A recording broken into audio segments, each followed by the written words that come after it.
9 genius grandmom cooking recipes you'll wish you knew sooner. The best cooking secrets in history did not come from Michelin-star restaurants or world-class culinary schools. They came from ordinary grandmothers who turned cheap ingredients into unforgettable meals. They used tricks so powerful that they were eventually replaced on purpose by products you now spend money on. We found 9 of these tricks that the industry buried. You are going to wish someone told you this even sooner. Coating fish with mayonnaise before grilling. You see, grilling fish is notoriously unforgiving as it sticks and dries out. It also disintegrates the moment you breathe near it. Grandma faced that same problem in the 60s, but she had a trick that always did the work. She would coat every surface of the fillet with a thin layer of mayo, season right on top, and lay it down on a hot grill. Why, might you ask? Fat in the mayonnaise locks moisture inside while forming a protective crust on the outside. And there's more to it. Once the fish was cooked, the mayo flavor vanished completely, and all that was left was buttery, flaky, and perfectly golden fish. Non-stick spray never stood a chance here. Mayo on fish might have been unexpected, but you are not ready for what she hid inside her dessert. Vodka in pie dough. Who would have suspected Grandma was putting alcohol in her pie crust? Yet it turns out that's exactly how she liked it, and the reason behind it will blow your mind. Now, one thing you need to know is that pie crust has one sworn enemy: gluten. The moment water touches flour, gluten starts developing, and suddenly your crust is less melt in your mouth and more chew through it. But Grandma was never worried about that. She would swap half the water for cold vodka. Why, might you ask? Vodka still moistens the dough enough to hold everything together, but it does not trigger gluten the way water does. And during baking, the alcohol evaporates entirely, leaving behind tiny invisible pockets throughout the crust. That's why her crust shattered when you bit into it, while the rest just did not. Now, the next trick involves something Grandma guarded more fiercely than her own handbag. Cooking with bacon grease. Grandma had a jar sitting on her stove that contained bacon grease, and in her kitchen, pouring it down the drain after breakfast was basically a crime sufficient enough to get you banned from her kitchen for life. Every morning after frying bacon, she would let the drippings cool off slightly, strain out the bits, and pour what remained into that glass jar. Interestingly enough, that single jar did the job of butter, oil, and seasoning simultaneously. A spoonful into a skillet of cornbread batter or a dollop into a pot of green beans suddenly made vegetables taste like something you would only find in a 5-star hotel. Then olive oil came into the picture, but it's never going to carry that deep smoky complexity that bacon grease delivers in one spoonful. But Grandma's cold tricks did not stop there, and her next one just showed how creative she could get. Ice cube in burger patties. Grandma never pressed her burgers down on the grill. But there is something that she was actually doing that not many people know about.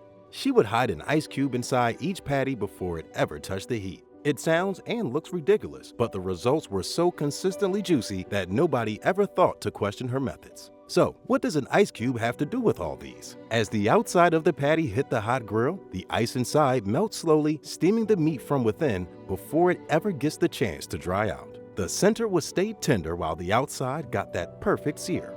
Just a simple ice cube, no special blends or fancy techniques. As long as Grandma had that, supermarket patties never stood a chance. And speaking of ingenious methods, this next one will equally blow your mind. Soaking onions in cold water. You can relate to this scenario. You bite into a salad, hit a raw onion, and suddenly you are reconsidering every decision that led you to this meal. Guess who knew that moment too? You're right, Grandma. And that's why she never let it happen. Before any raw onion touched the salad bowl in her kitchen, it took a 10-minute cold water bath first. Raw onions taste so sharp because of certain natural chemicals. In fact, it is the same chemicals that make your eyes water when you are cutting them. But cold water pulls those chemicals right out, leaving the onion crisp, fresh, and pleasant to eat, and Grandma knew all that. Modern hybrid onions are sweeter now, sure, but somehow Grandma's trick produced a more delicate and balanced flavor that today's varieties have never quite managed to replicate. This next trick was equally divisive and equally impossible to argue with. Anchovies in bolognese sauce. There's a 95% chance that you just flinched on hearing the word anchovies, and that reaction is exactly what Grandma was counting on nobody having, because she never told a soul what she was putting in her bolognese, and her bolognese was legendary. This is because she understood something simple. Those tiny, pungent, and aggressively fishy little fillets completely disappear the moment they hit hot oil. Within 2 minutes of hitting the pan alongside the onions and garlic, they dissolve, leaving behind absolutely zero fishness. Instead, what they do leave behind is a deep and savory richness that makes a 2-hour sauce taste as if it had simmered since Tuesday. The technique behind it was straightforward. Anchovies are packed with the compounds that trigger umami on your palate. They don't add flavor, but they amplify everything around them. And if hiding fish in pasta sounds bold, this next kitchen move unlocked a new level of bold. Salt in coffee to reduce bitterness.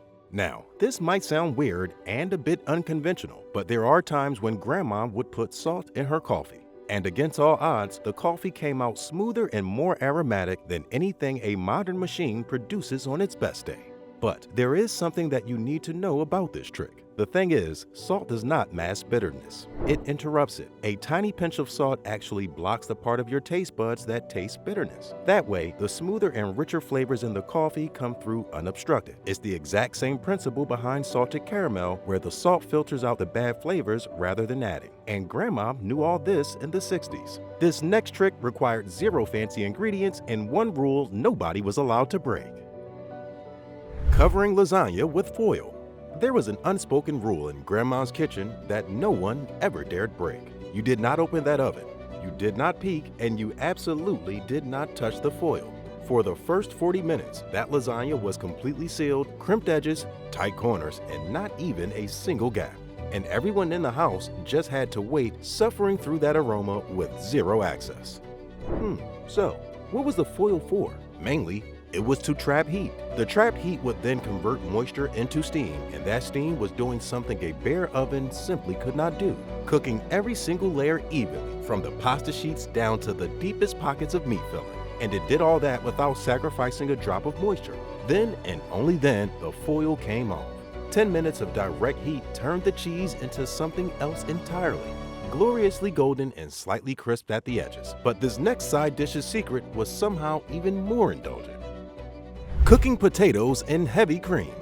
Boiling potatoes in water was unheard of in Grandma's kitchen, and once you understand why, you will also embrace her ingenious approach to cooking potatoes. While everyone else was draining a pot of plain water and stirring in cream afterward, Grandma was submerging raw potato pieces directly into heavy cream and letting them slowly simmer right there. It sounds indulgent, yet when potatoes cook inside cream rather than water, something irreversible happens. The starch released from each piece dissolves directly into the fat surrounding it and then gets drawn back in. The richness lives inside every single bite. No amount of post-boil butter or cream stirred in afterward can replicate that. Calorie counts eventually won the argument, and Grandma's tricks was soon forgotten. Let us know your thoughts about these recipes, and remember to subscribe for more videos just like this.